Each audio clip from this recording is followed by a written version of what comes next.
I wouldn't exist if my mom had access to abortion.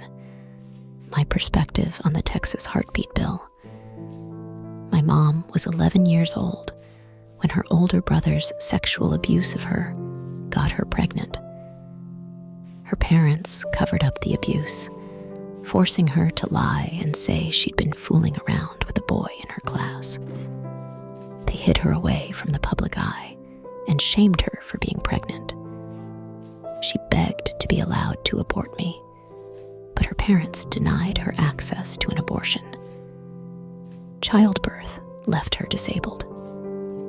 To this day, she has chronic pain in her hips and walks with a cane. Her parents adopted me and raised me as their own, believing my mother and father were my older siblings. My mother was sent to a boarding school, but on break, she was forced to live in the same household as her abuser and the product of that abuse until she left home at 18. I found out the truth a year ago when I turned 18. Suddenly, a lot of things started to make sense. Why my sister could barely look at me when I was growing up. Why she barely had any contact with the family after she left home. Why it always felt like something was off about my family and the way they saw me. I'd always felt like they were embarrassed of me, but I'd never known why. I am the kind of person pro-lifers claim to protect. While my mom wasn't prevented from abortion by law, the outcome is the same.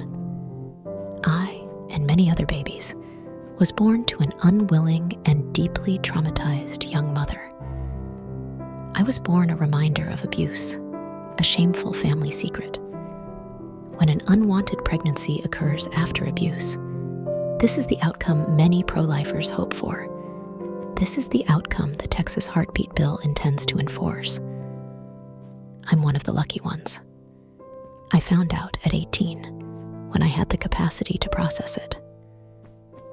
My mom sought mental health care in her adulthood, and we've developed a positive relationship in the last year.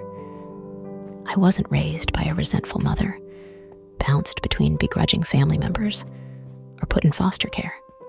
Many children born in similar circumstances grow up abused, openly resented, and traumatized.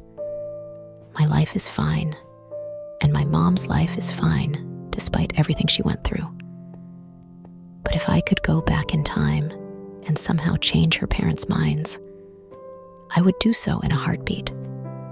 No one should ever be forced to endure a pregnancy and childbirth against their will, especially a victim of abuse, and especially a child. No one should have the right to violate another person's body like that. Yes, I am grateful for the life I have, but quite frankly, I should never have been born.